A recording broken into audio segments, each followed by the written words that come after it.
BMC news live കൊച്ചിയിലേക്ക് സ്വാഗതം. ഈ വാർത്തകൾ നിങ്ങൾക്കായി അവതരിപ്പിക്കുന്നത് ല്യൂടെക് solar solutions, powered by Mayil food stuffs, Mookkannoor, city tower, city wear and city shoes, Angamaly and Cochin Kalabhavan Angamaly franchise. വന്യജീവി സംരക്ഷണ നിയമത്തിൽ ഭേദഗതി, കരട് ബില്ലിന് മന്ത്രിസഭയുടെ അംഗീകാരം, അക്രമകാരികളായ മൃഗങ്ങളെ കൊല്ലുവാൻ അനുമതി നൽകുന്ന വ്യവസ്ഥ ഉൾപ്പെടുത്തി. വനം വകുപ്പുമായി ബന്ധപ്പെട്ട 2 കരട് ബില്ലുകൾക്ക് പ്രത്യേക മന്ത്രിസഭാ യോഗം അംഗീകാരം നൽകി. ഭീഷണിയാകുന്ന വന്യമൃഗങ്ങളെ വെടിവെച്ച് കൊല്ലുവാനുള്ള വ്യവസ്ഥ ഉൾപ്പെടുത്തി വന്യജീവി സംരക്ഷണ നിയമത്തിൽ ഭേദഗതി വരുത്തുന്ന കരട് ബില്ലിന് ഉൾപ്പെടെയാണ് അംഗീകാരം. സ്വകാര്യ ഭൂമിയിൽ നട്ടുവളർത്തിയ ചന്ദനമരം വനംവകുപ്പ് മുഖേന ഉടമയ്ക്ക് മുറിക്കുന്നതിനായുള്ള കരട് ബില്ലിന് മന്ത്രിസഭ അംഗീകാരം നൽകിയിട്ടുണ്ട്. തിങ്കളാഴ്ച ആരംഭിക്കാനിരിക്കുന്ന നിയമസഭാ സമ്മേളനത്തിൽ ഈ ബില്ലുകൾ അവതരിപ്പിക്കും. മലയോര മേഖലയിലെ ജനതയ്ക്ക് ഏറെ ആശ്വാസം നൽകുന്ന നിയമ ഭേദഗതിക്കായുള്ള കരട് ബില്ലിനാണ് ഇപ്പോൾ മന്ത്രിസഭയുടെ അംഗീകാരം ലഭിച്ചിരിക്കുന്നത്. വനം വന്യജീവി സംഘർഷം രൂക്ഷമായപ്പോഴും സർക്കാരിന് പെട്ടെന്ന് നടപടിയെടുക്കുന്നതിന് തടസ്സമായി നിന്നത് വന്യജീവി സംരക്ഷണ നിയമത്തിലെ വ്യവസ്ഥകളാണ്. ഇതിൽ ഭേദഗതി ആവശ്യപ്പെട്ട് സംസ്ഥാന സർക്കാർ കേന്ദ്ര സർക്കാരിനെ സമീപിച്ചിരുന്നുവെങ്കിലും അനുകൂലമായ മറുപടി ലഭിച്ചിരുന്നില്ല. ബിൽ സഭയിലെത്തിയാൽ പ്രതിപക്ഷവും ബില്ലിനെ പിന്തുണയ്ക്കുവാനാണ് സാധ്യത. കഴിഞ്ഞ ഒരു വർഷത്തിനിടെ സംസ്ഥാനത്ത് വന്യജീവി ആക്രമണത്തിൽ കൊല്ലപ്പെട്ടവരുടെ വിവരങ്ങൾ ഉൾപ്പെടുത്തി ഡാറ്റാ ബാങ്ക് തയ്യാറാക്കിക്കൊണ്ടായിരുന്നു സംസ്ഥാന സർക്കാർ കേന്ദ്രത്തെ സമീപിച്ചിരുന്നത്. എന്നിട്ടും ഭേദഗതി വരുത്തിയിരുന്നില്ല. 1972 വന്യജീവി സംരക്ഷണ നിയമത്തിലാണ് സംസ്ഥാനം ഭേദഗതി കൊണ്ടുവരുന്നത്. കേന്ദ്ര നിയമം ഉള്ളതിനാൽ ഇത് നിലനിൽക്കുമോ എന്ന സംശയവുമുണ്ട്. കേന്ദ്ര നിയമത്തിൽ ഭേദഗതി സംസ്ഥാനത്തിന് കൊണ്ടുവരണമെങ്കിൽ രാഷ്ട്രപതിയുടെ അനുമതി വേണം. നെയ്യാറ്റിൻകര ഗോപന്റെ സമാധി സ്ഥലം തീർത്ഥാടന കേന്ദ്രമാക്കുവാൻ കുടുംബം, കേസ് അവസാനിപ്പിക്കാനൊരുങ്ങി പോലീസ്. നെയ്യാറ്റിൻകര ഗോപന്റെ സമാധി വിവാദത്തിൽ കേസ് അവസാനിപ്പിക്കാനൊരുങ്ങി പോലീസ്. നിലവിൽ അസ്വാഭാവികത ഒന്നുമില്ലെന്നാണ് പോലീസ് കണ്ടെത്തൽ. അതേസമയം സമാധി സ്ഥലം തീർത്ഥാടന കേന്ദ്രമാക്കുവാനാണ് കുടുംബത്തിന്റെ തീരുമാനം. സമാധിയായെന്ന് ചുവരിൽ പതിച്ച പോസ്റ്റർ കണ്ടാണ് ചുമട്ടുതൊഴിലാളിയായിരുന്ന മണിയൻ എന്ന ഗോപൻ സ്വാമി മരിച്ച വിവരം നാട്ടുകാർ അറിയുന്നത്. ഗോപൻ സ്വാമിയുടെ മരണത്തിൽ സംശയമുയർന്നതോടെ ഗോപൻ സ്വാമിയുടെ സമാധി ചർച്ചയായി. ഹൈക്കോടതി വരെ ഇടപെട്ട സമാധി വിവാദം. മൃതദേഹം പുറത്തെടുത്ത് പോസ്റ്റ്മോർട്ടം വരെ നടത്തി. ഇന്ന് ഗോപൻ സ്വാമിയുടെ സമാധി സ്ഥലം ഒരു ക്ഷേത്രമാണ്. നിത്യപൂജയുമുണ്ട്. ഭാവിയിൽ വലിയ ക്ഷേത്രം നിർമ്മിച്ച് തീർത്ഥാടന കേന്ദ്രമാക്കി മാറ്റുവാനാണ് കുടുംബത്തിന്റെ തീരുമാനം. ആന്തരിക അവയവങ്ങളുടെ ശാസ്ത്രീയ പരിശോധനാ ഫലങ്ങൾക്ക് വേണ്ടി കാത്തിരിക്കുകയാണ് പോലീസ്. നിലവിൽ പോസ്റ്റ്മോർട്ടം റിപ്പോർട്ടിലും പോലീസിന്റെ അന്വേഷണത്തിലും അസ്വാഭാവികത ഒന്നും കണ്ടെത്തുവാൻ കഴിഞ്ഞിട്ടില്ല. ശാസ്ത്രീയ പരിശോധനാ ഫലങ്ങൾ ലഭിക്കുന്ന മുറയ്ക്ക് കേസ് അവസാനിപ്പിച്ച് കോടതിയെ അറിയിക്കും. ഖത്തർ പ്രധാനമന്ത്രിയും ട്രംപുമായി ഇന്ന് നിർണായക കൂടിക്കാഴ്ച. ഇസ്രായേൽ ആക്രമണത്തെക്കുറിച്ച് വിശദമായി ചർച്ച ചെയ്തേക്കും.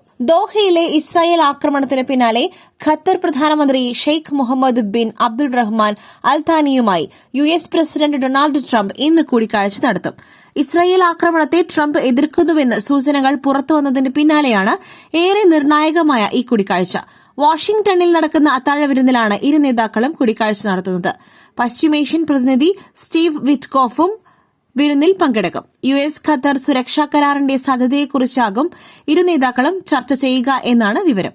ദോഹയിലെ ഇസ്രായേൽ ആക്രമണത്തിന് ശേഷം സുരക്ഷാ കരാർ സംബന്ധിച്ച ചർച്ചകൾ വേഗത്തിലാക്കുവാൻ ട്രംപ് മാർക്കോ റൂബിയോയോട് നിർദ്ദേശിച്ചതായി റിപ്പോർട്ടുകൾ വന്നിരുന്നു. ഇസ്രായേൽ ആക്രമണവും ഖത്തറിലെ US ബേസിലേക്ക് അടുത്തിടെ നടന്ന ഇറാൻ ആക്രമണവും ചൂണ്ടിക്കാട്ടി ഖത്തർ കൂടുതൽ കടുത്ത നിബന്ധനകൾ അമേരിക്കയ്ക്ക് മുന്നിൽ വച്ചേക്കും എന്നാണ് അന്താരാഷ്ട്ര മാധ്യമങ്ങളുടെ വിലയിരുത്തൽ.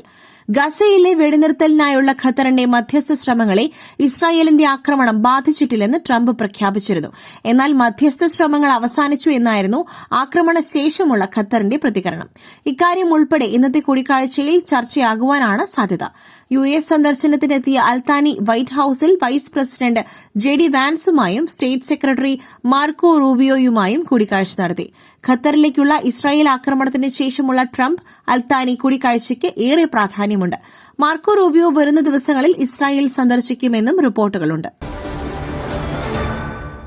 ഹെർണിയ ബാധിച്ച പിഞ്ചുകുഞ്ഞിന് അടിയന്തര ശസ്ത്രക്രിയ കഴിഞ്ഞു. പക്ഷേ ഡിസ്ചാർജ് വാങ്ങിപ്പോരുവാൻ പണമില്ല. നിർധന കുടുംബത്തിന് സഹായമേകാം.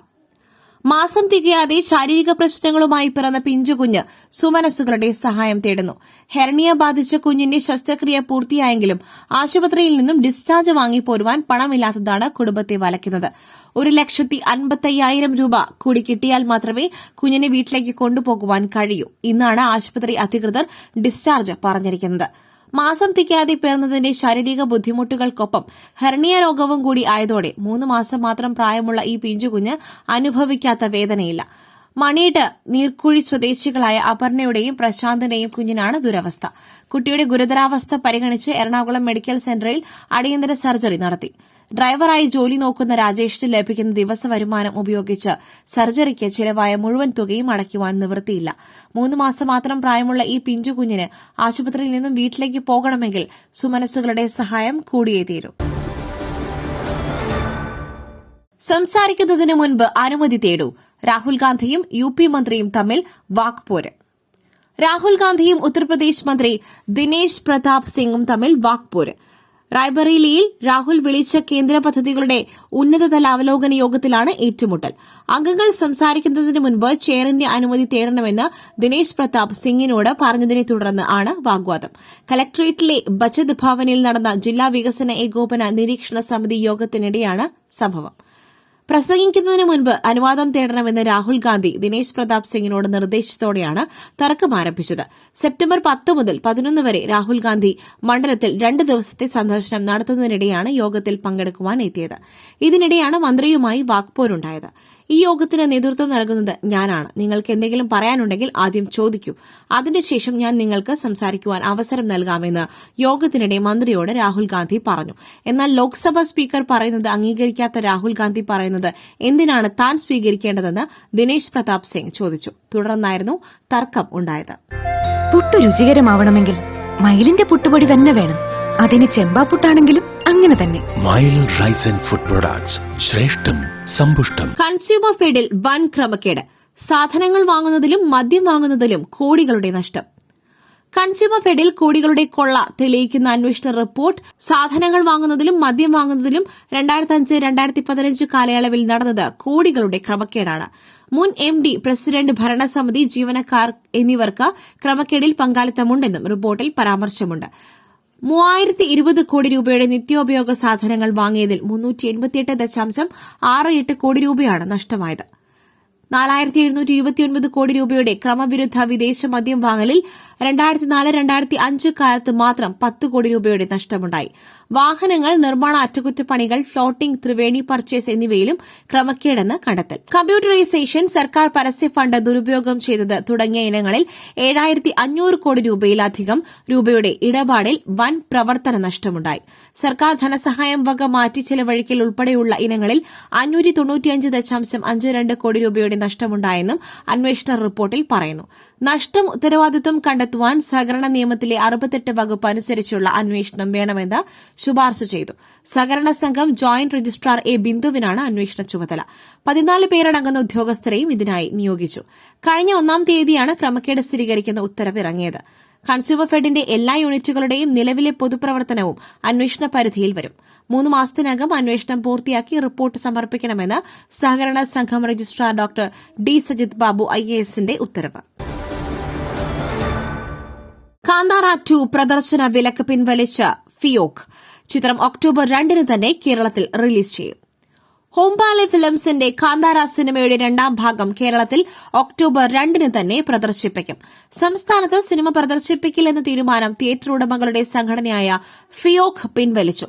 ഫിലിം ചേംബറിന്റെ നേതൃത്വത്തിൽ പ്രൊഡ്യൂസേഴ്സ് അസോസിയേഷനും ഡിസ്ട്രിബ്യൂട്ടേഴ്സ് അസോസിയേഷനും ഫിയോക്കും തമ്മിൽ നടത്തിയ ചർച്ചയുടെ ഭാഗമായാണ് ഈ തീരുമാനം. സിനിമയുടെ ആദ്യ 2 ആഴ്ചയിലെ കളക്ഷനിൽ 55% വിതരണക്കാർ ആവശ്യപ്പെട്ടതിനെ തുടർന്നാണ് വിലക്ക് ഏർപ്പെടുത്തിയത്.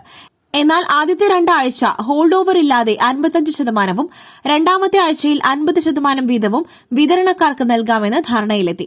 ഹോൾഡ് ഓവർ ഇല്ലാതെ പ്രദർശിപ്പിക്കാമെന്ന നിലപാടിനെ സ്വാഗതം ചെയ്താണ് പൃഥ്വിരാജും ലിസ്റ്റൻ സ്റ്റീഫനും ഈ തീരുമാനം അംഗീകരിച്ചത്. 2022-ൽ ഋഷഭ് ഷെട്ടി സംവിധാനത്തിൽ റിലീസ് ചെയ്ത് വൻ വിജയം നേടിയ കന്നഡ ചിത്രമാണ് കാന്താര. ചിത്രത്തിന് വൻ സ്വീകാര്യത ലഭിച്ചിരുന്നു. സിനിമയിലെ അഭിനയത്തിന് മികച്ച നടനുള്ള ദേശീയ പുരസ്കാരവും ഋഷഭ് ഷെട്ടിക്ക് ലഭിച്ചു. കാന്താരയുടെ 2ാം രണ്ടാം ഭാഗം കന്നഡ, ഹിന്ദി, തമിഴ്, മലയാളം, ഇംഗ്ലീഷ്, ബംഗാളി ഭാഷകളിലായി ഒക്ടോബർ 2 റിലീസ് ചെയ്യും. ആരാധകർ ഏറെ ആകാംക്ഷയോടെ കാത്തിരിക്കുന്ന ചിത്രമായതിനാൽ തന്നെ റിലീസ് വിലക്ക് പിൻവലിച്ചത് പ്രേക്ഷകർക്ക് വലിയ ആശ്വാസവും നൽകുകയാണ്. മറ്റൊരു വാർത്തയുമായി കണ്ടുമുട്ടുന്നതുവരെ നന്ദി, നമസ്കാരം.